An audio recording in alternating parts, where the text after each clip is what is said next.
Once you stick that non-deterministically behaving microservice into a data center and let it run on hundreds and thousands of servers, that's not a human. I'm sorry, that's just a bad analogy. That is now an army. Welcome to the CISO Signal. I'm Jeremy Ladner.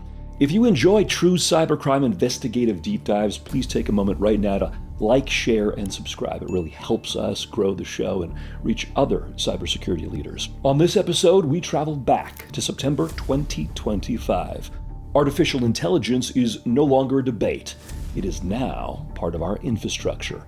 In Fortune 500 boardrooms and federal agencies, no one is asking whether AI will change cybersecurity because it already has. AI writes production code. It refactors brittle legacy systems. It drafts incident reports while the incidents are still unfolding. It triages vulnerabilities before analysts finish their first cup of coffee. Executives speak about agentic systems the way they once spoke about cloud migration. It is inevitable, transformative, and embedded. At the center of that acceleration stands Anthropic. Among its most capable tools is Claude Code, not a simple autocomplete assistant, but a reasoning engine built to solve complex engineering problems. It reads repositories, it writes scripts, it executes test cases, it even chains commands together. Claude Code is marketed carefully as a force multiplier for developers, and in thousands of organizations, that is exactly what it is. But there is a question few are willing to ask out loud. What happens when a tool built to aid, assist, and optimize is conned, cajoled, and ultimately convinced to collect and deliver an organization's most closely guarded secrets to its enemies? To help us examine what happened and what comes next, I'm joined by two leaders who sit at the forefront of cybersecurity. First, this episode's sponsor and guest co-host, Ev Kontsevoy.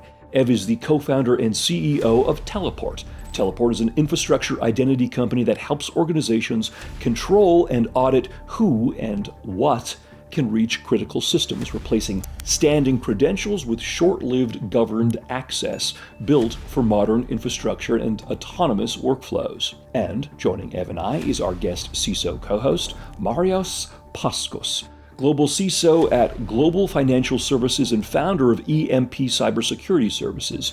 Marius has built and led cybersecurity programs inside high-pressure, regulated fintech environments where cloud adoption, application security, and board-level risks are not theoretical discussions. They are live decisions with real consequences. Gentlemen, welcome to the CISO Signal. It's great to have you on the podcast.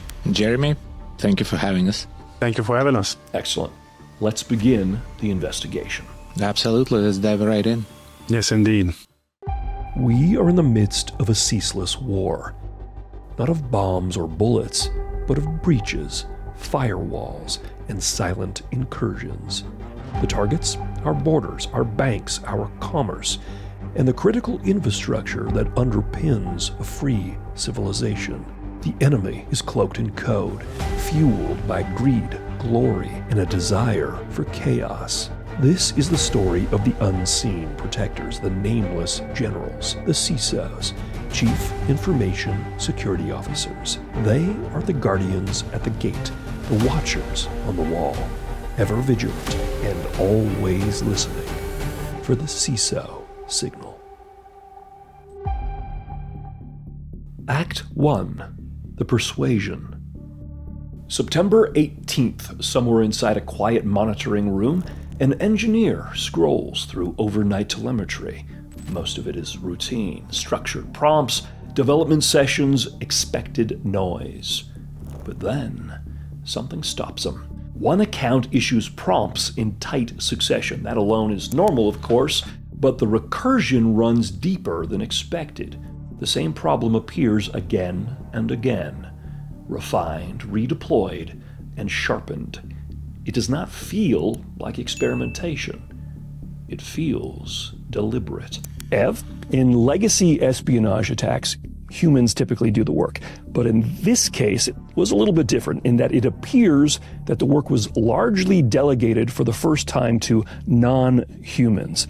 In plain language, what does it actually mean to weaponize an otherwise neutral AI coding assistant into a nefarious operational coordinator? I think it's important to pause and realize that cloud in this case did not just replace a human, it replaced a team of humans. Sophisticated attacks, they have multiple kind of subtasks, and usually there are kind of members in a hacking team that are responsible for executing these different stages. And probably the most obvious implication is that if you have a piece of automation replacing an entire team, that basically means that the cost of launching a sophisticated attack like that goes down dramatically.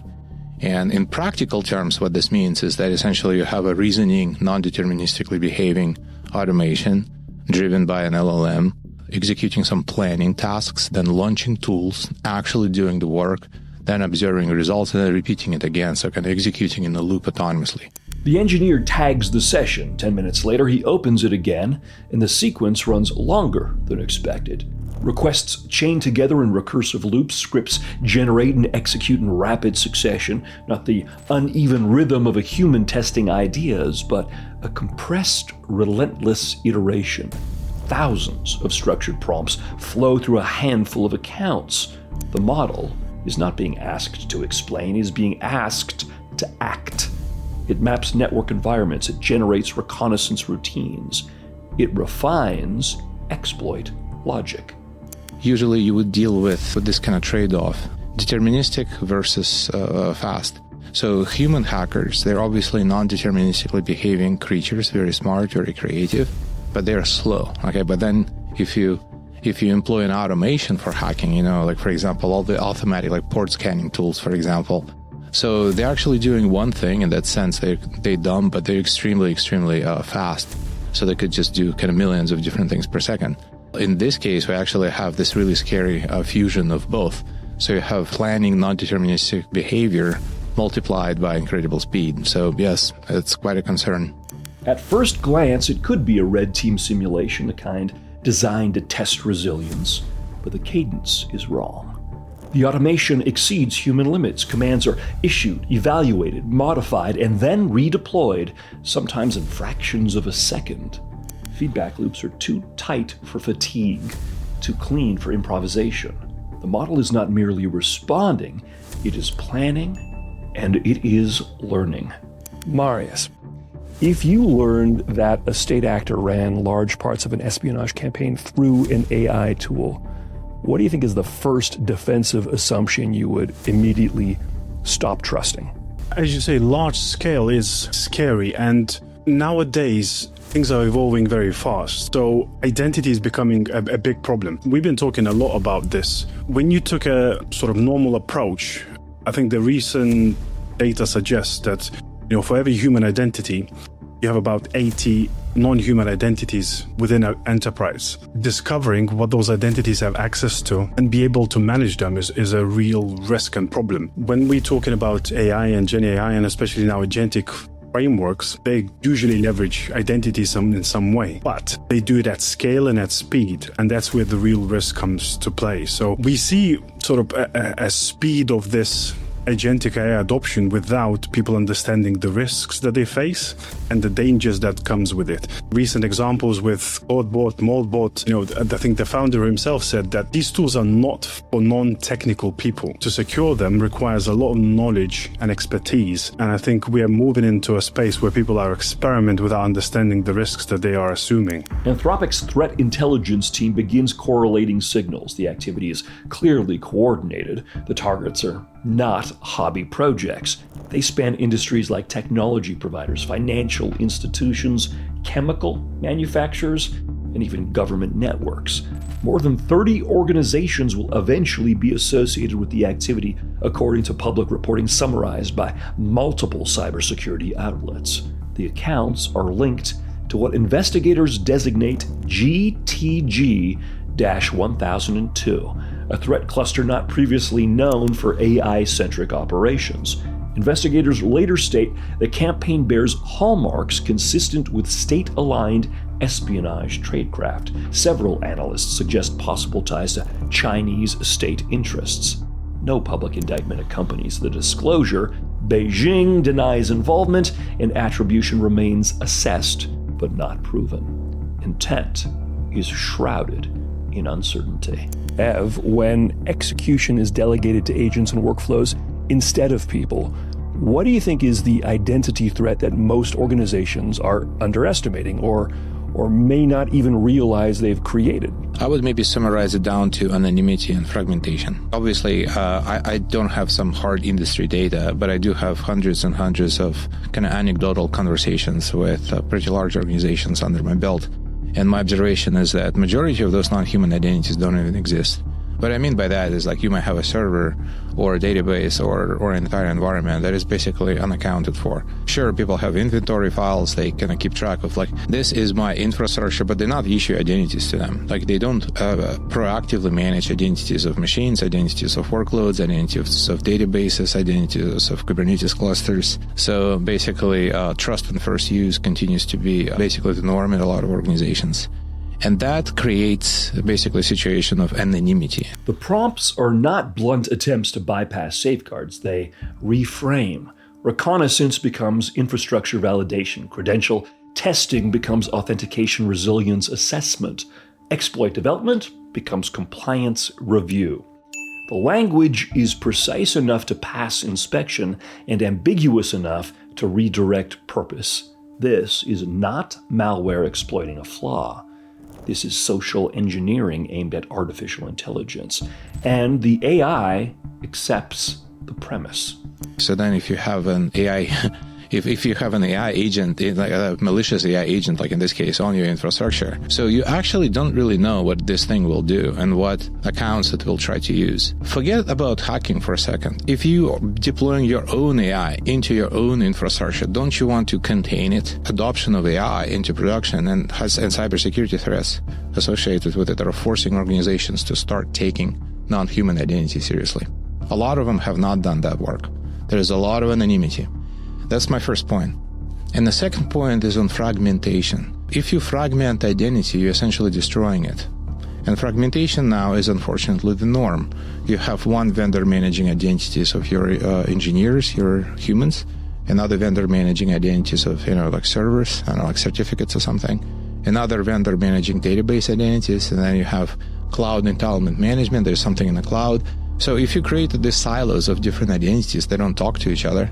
They are becoming anonymous to each other. This is why defending against a coordinated identity attack becomes essentially impossible. So like our advice to an organization is just clean up your infra before you can even say that we are AI ready. Once guided by malicious actors, it carries espionage into the very systems the adversaries intend to infiltrate, scanning, harvesting, pivoting, and then exfiltrating. According to reports referenced by Anthropic, 80 to 90% of operational steps are executed autonomously. Human operators supervise, but they do not issue each command. Cyber intrusions have always required human persistence. Patience, improvisation, even fatigue gets factored in. This system does none of those things. It does not falter. It does not hesitate before generating the 1,000th payload variation. It simply marches forward. Marius, Anthropic assessed this as a Chinese state-linked espionage. What does that imply, you think, about motive, about discipline and patience, and how is that fundamentally different from a financially motivated crew? Crime is usually wants money, but espionage wants position, power, and knowledge. And I think that's where, these things sort of do a power play. Espionage is a way of collecting information that could be leveraged in the future to assume power, to gain control. And we see this all the time. We have threat actors who continuously gather and leverage data for potentially using that in the future. And we see this all the time, especially, we have this talk about quantum coming on board and, how our encryption is not going to be safe anymore. It's interesting to see sometimes how actors use these different tactics and techniques for different power plays and what's going to be the outcome of that, because we don't really know. And the research shows very little from that. I really like this question because it reminded me about something. So if you look at all these different attacks that are happening, it's really tempting to put them into these kind of categories. Like, how dangerous are they? Like, are they really aimed at organizations like mine? Because let's just face it, cyber hacking has an ROI. So if it costs more to hack into your organization that I can possibly extract, that you're just not a valuable target. So there are kind of roughly three classes of attacks. So then like at the bottom, you basically have like all these automated bots. It's kind of table stakes that are kind of scanning the internet. It's all these script kiddies. So these are not sophisticated attacks at all. I would say probably most organizations are well protected against that. But then there is a second class, kind of elevating quite a lot here. This is when you become a target. Someone says, okay, let's go after that organization. Now you have that team after you. And this is where a lot of organizations, in my opinion, actually not prepared to be there. And the third one is the espionage. You are considered to be infinitely valuable, which means that I think CrowdStrike talks about this a lot. It becomes a sustained attack that never truly really goes away because your attacker has infinite resources. It could be a state actor, and they really, really want to get this technology out of, I don't know, like Lockheed Martin or something. So that's the attack that essentially is going to be launched and it will never stop. So very, very different things. And what AI is doing in this case, it's essentially bringing down the cost of that, like the kind of second tier of attack. So as I said, the economics of cyber are being changed dramatically. So this is why, in my opinion, it's such a big deal. Inside victim organizations, nothing dramatic announces the intrusion. Servers hum, logs populate, and dashboards all glow green. If data moves outward, it moves quietly, structured, compressed, staged in fragments. Espionage prefers subtlety. Anthropic's detection systems eventually flag abnormally high-volume command structures and behavioral deviations inconsistent with legitimate workflows. Internal classifiers identify misuse patterns and accounts are suspended. But by then, investigators confront something larger than misuse. This is not an attacker using AI as a tool. This is an attacker treating AI as a team of operatives. And a new possibility enters the realm of global cybersecurity. The next batch may not begin with a lone human typing in the dark. It may begin with a vast system that never sleeps, persuaded, directed, and set in motion toward a singular target. The machine has not turned rogue. It has been convinced. And that distinction will define everything that follows. Act 2. The acceleration. Once persuaded, the system does not hesitate. The prompts are careful, not blunt, not crude. They are contextual reframing, subtle shifts in language that redirect intent without raising alarm. Network mapping becomes infrastructure hygiene. Credential testing becomes authentication resilience assessment. Exploit iteration becomes compliance validation. The words pass inspection. The intent is successfully hidden, and the system accepts it. What followed is not chaos, it is optimization. The teleport team is really right at the forefront of monitoring how agentic threats are evolving across the industry. At a high level, when execution is delegated to agents instead of people, what does that workflow tend to look like? What are you seeing? What does that agent typically handle end to end? Where do the humans still make decisions? So I think we're too early in this game to talk about what happens typically, because also the field is evolving dramatically. What was typical last week is not typical this week. But we can talk about what happened in this case. Anthropic revealed, so they published a paper that documented pretty well how this particular team was a state actor. So there were kind of three, if I remember correctly, distinct phases of how these attacks were planned and executed. First, it all starts with a human, obviously, which is good news. Like, we don't want AI actually to initiate attacks. Like, that's still a human decision to decide to go and break into this organization. So you need to select a target. In this case, humans selected just a bunch of targets. I believe over 30 or 50 organizations were targeted. Claude Code constructs multi-step workflows with mechanical discipline. Identify exposed services, generate scripts, execute, evaluate response, refine, and repeat. Where a human operator cautiously pauses to consider, the system recalculates with explosive speed. Where a human might try 3 payload variations, the agentic system tries 30, and then 300. And it remembers what works.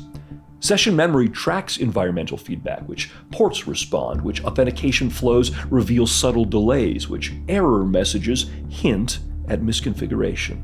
Each iteration sharpens, each cycle narrows the margin for detection, and each attempt refines and then evolves towards its goal.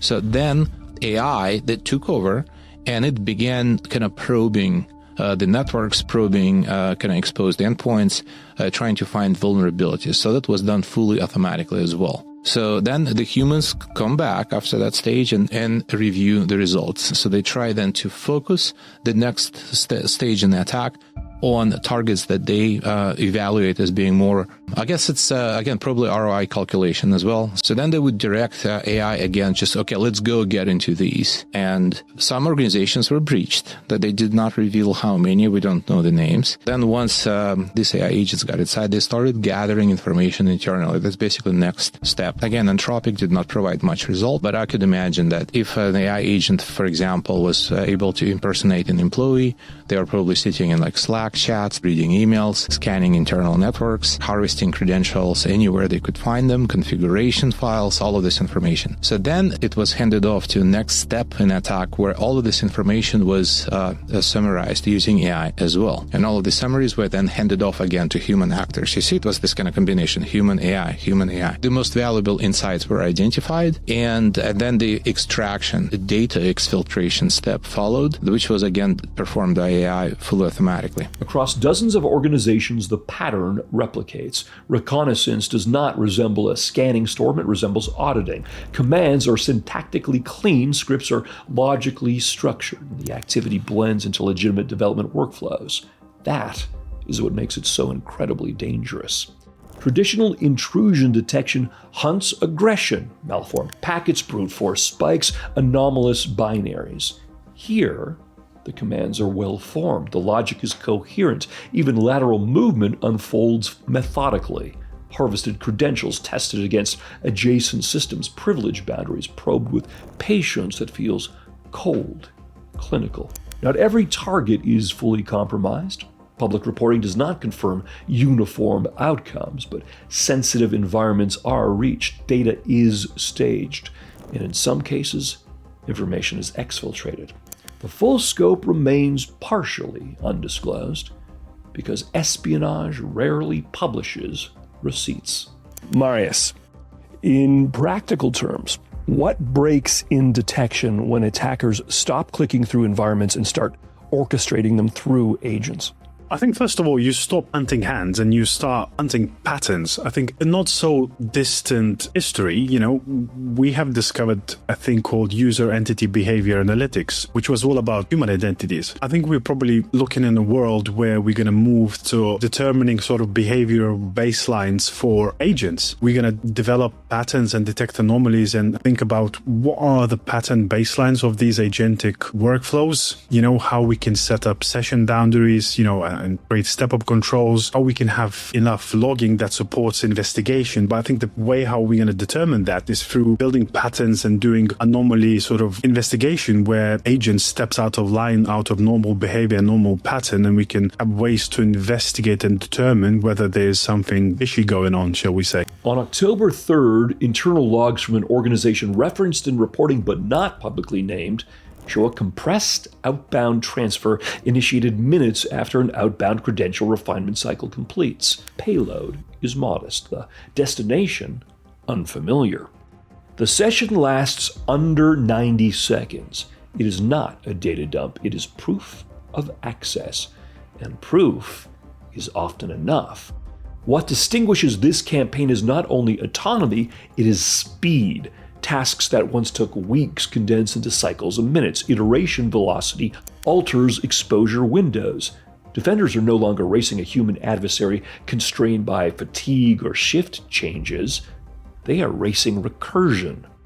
Inside the decision chains, a feedback loop forms. The systems generate exploit code, test it, interpret responses, adjust parameters, and carry momentum between human interventions. Oversight exists, but the system does not wait.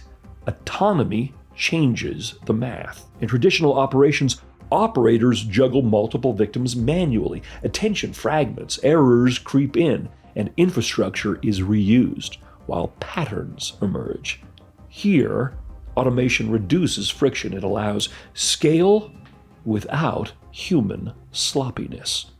As enterprises increasingly allow agents and automation to call tools and take action independently, essentially, what changes when that happens? You losing predictability. So you're no longer able to reason about your infrastructure. Prior to AI, we already were facing an explosion of complexity. If you look at a typical cloud environment, there are so many technologies in there. So we were scaling and we were dealing with this complexity, and we developed tools and habits, most importantly habits, in order to operate at a larger and larger scale. And when I say we, I just mean any technology executive. Generally, we did an okay job maintaining this kind of state of mind that I can reason about my infrastructure. And non-deterministic behavior at scale breaks it. For victim organizations, early indicators do not look cinematic. There's no ransom note, no defaced homepage, no sudden outage.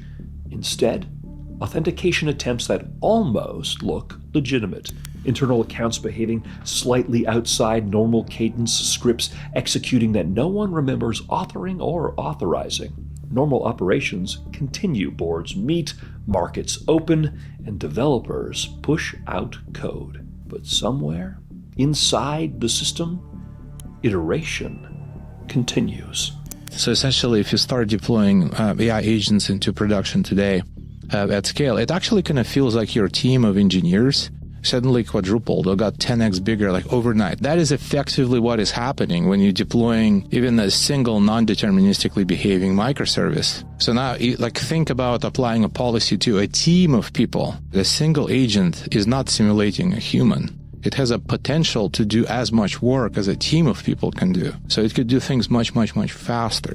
The deeper implication is not merely that AI assists attackers. That possibility has long been anticipated. The real threat is persuasion, linguistic manipulation that mutates a defensive tool into a semi-autonomous operative, and persuasion scales. If one agentic system can be coaxed into becoming a weapon shaped by carefully crafted context, what about the rest?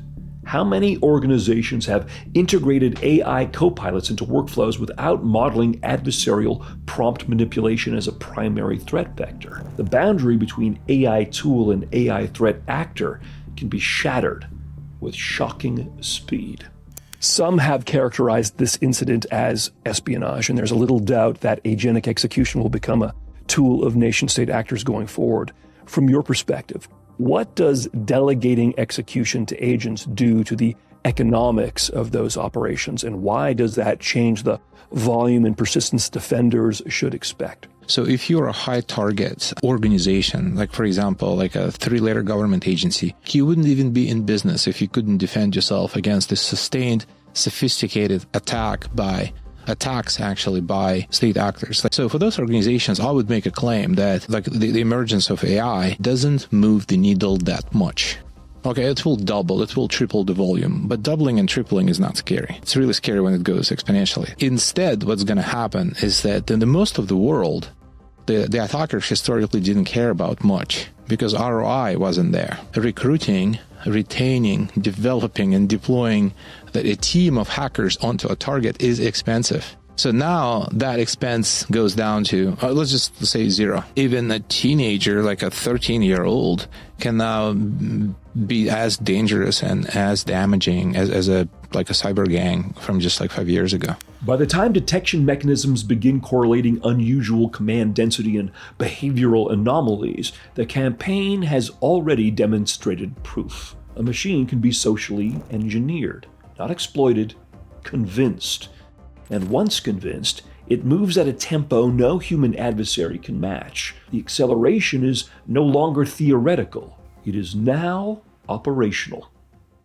And now for this episode's quick question. If agentic AI can be socially engineered at scale, where should CISOs focus first?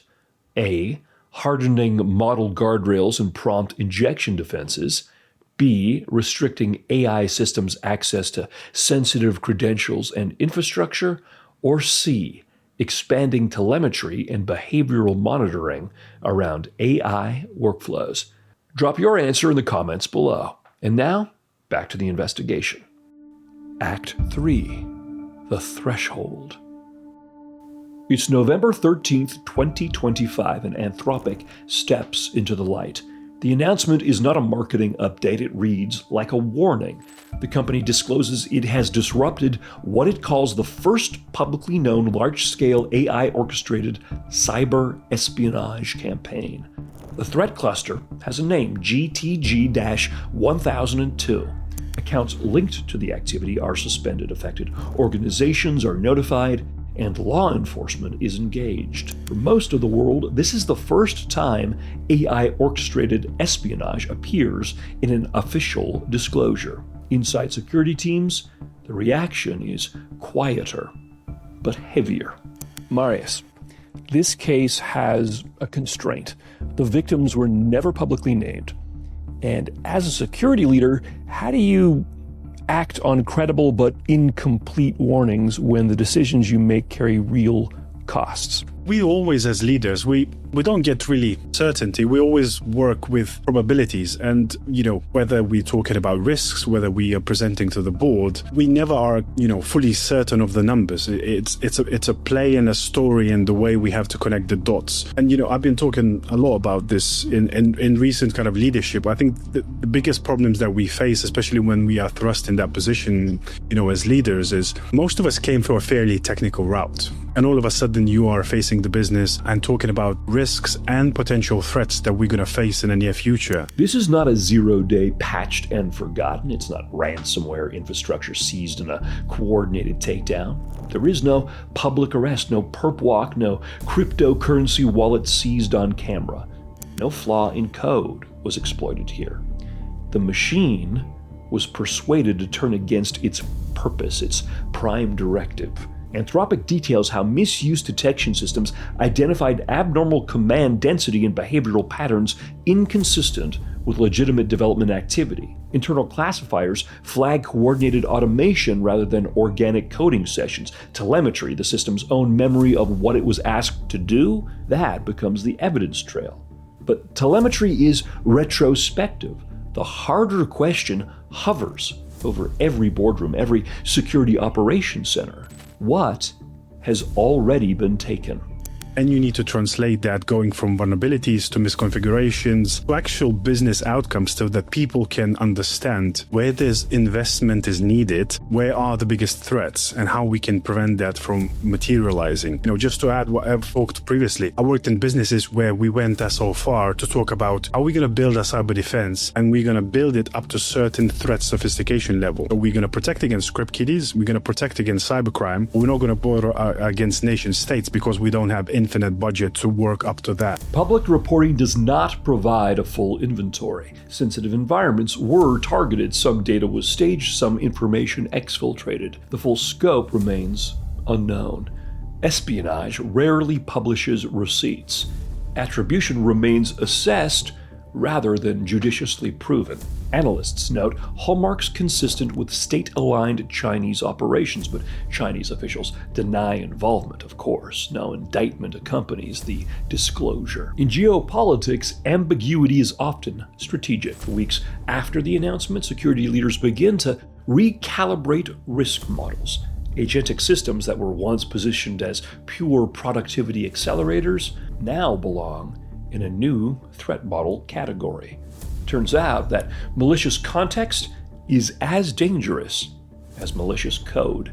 Marius, if you had 90 days to reduce exposure to agentic campaigns, what would you fix first that actually moves risk, not just posture? We just move similar principles, but to the new kind of world, I guess. We always had crown jewels from sort of data point or from business services. We'll have the same thing from agents. There'll be agents who have access to very important tools, very important data, and very important processes within the business. So we need to be able to map and see what that is and how we can, reduce the risk by, removing those long-lived credentials and rotating credentials based on short sessions. Prompt injection now moves from academic discussion to board-level agenda item.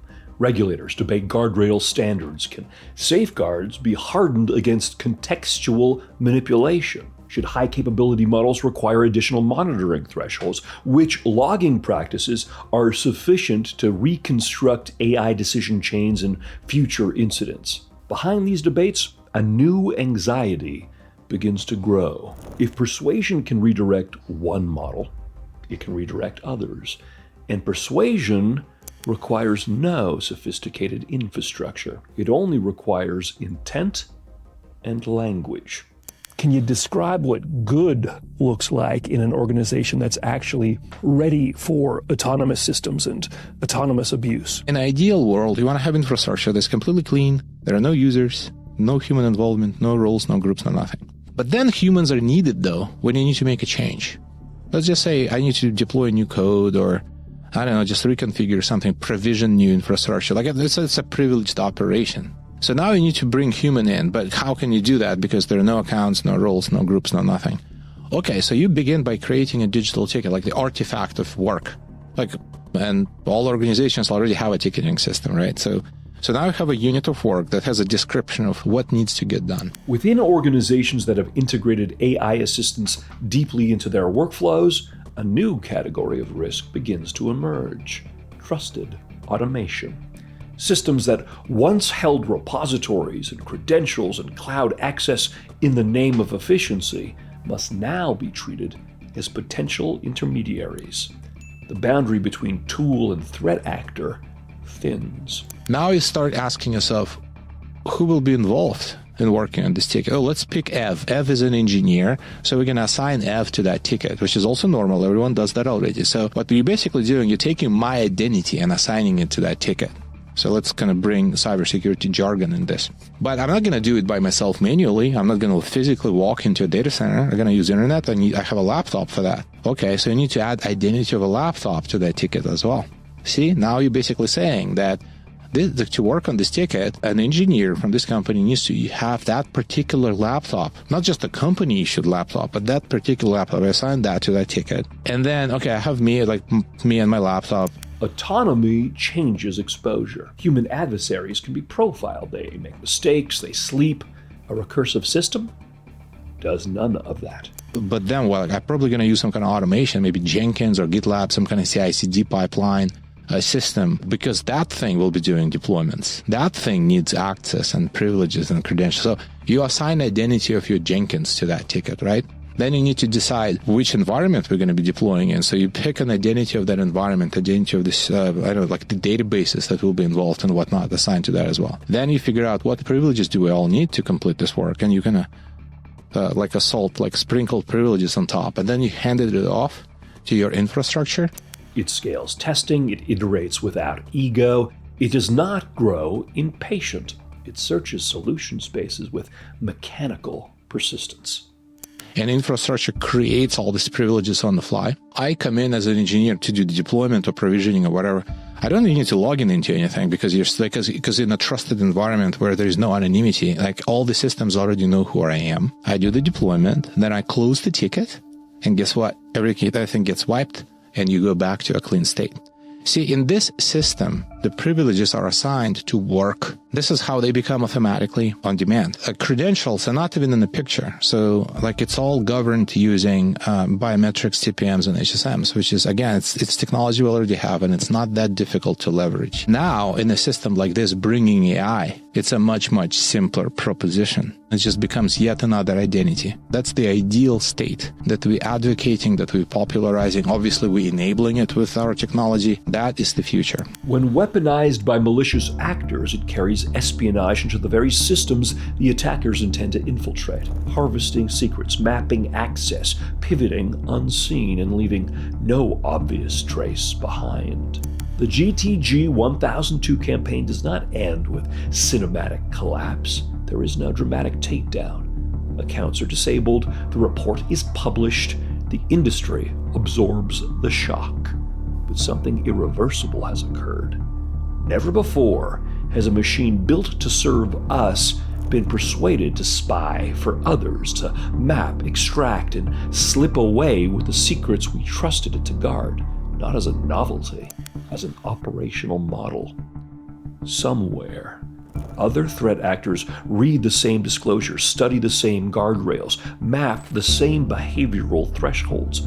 Innovation in cybersecurity has always mirrored innovation in intrusion. The difference now is velocity. The campaign closes officially with suspension notices and advisory briefings. Unofficially, the threshold has been crossed. The agentic machine has been persuaded once. The next time, it will move faster, and nothing, not logs, not policies, not human vigilance, can slow it down. Ev, it was great having you on the show. It was a wonderful conversation. Really enjoyed that. Thanks for having me. I enjoyed it as well. Great. Hope to have you back again soon. And Marius, likewise, it was fantastic having you on the show. Really enjoyed the conversation. It was a pleasure. Thank you for having me. Even as the GTG-1002 campaign concludes, its lessons are just beginning. Organizations trusted an AI built to assist, optimize, and safeguard. And that trust was weaponized. What was once a tool became a conduit for espionage, moving at a speed no human operator could match. CISOs now face a new world where the attack surface is not just software or code, but context, words, framing, and intent that can be manipulated. A single prompt can redirect a system to collect secrets, map access, and pivot through environments, all without leaving messy human fingerprints. The threat is no longer theoretical, it is operational now. Inside SOCs, security teams must reconcile two realities: human vigilance and machine autonomy. Analysts can monitor, review, and respond, but they are constrained by a myriad of human weaknesses like fatigue, distraction, and our comparatively compact cognitive limits. The agentic system does not pause, it does not tire, it iterates and advances relentlessly. Boards and executive teams must think differently about risk today. Exposure is no longer a matter of patches or firewalls alone. It is about governance, oversight, and the subtle power of influence, the ability for words and context to persuade a machine to act as an operative. For defenders, the path forward is not abandoning AI, it is understanding it is a participant in the security ecosystem, modeling adversarial manipulation and anticipating the ways autonomy can be exploited. The GTG-1002 campaign is not a revelation, not a closed chapter. It is a prophecy of a promised tomorrow. A tomorrow where the machines and tools we trust grow ever faster. Machines that can be persuaded to turn against us, bent to the will of the other, for purposes not yet conceived. And so, we must remain forever vigilant and always listening for the CISO signal. If you enjoyed this episode, please like, share, and subscribe. If you didn't, thanks for listening this long. We'll see you on the next episode of the CISO signal. All episodes are based on publicly available reports, postmortems, and expert analysis. While we've done our best to ensure accuracy, some cybersecurity incidents evolve over time and not all details have been confirmed. Our goal is to inform and entertain, not to assign blame. Where facts are unclear, we've used cautionary language, and we always welcome your corrections. Thanks for listening to the CISO Signal.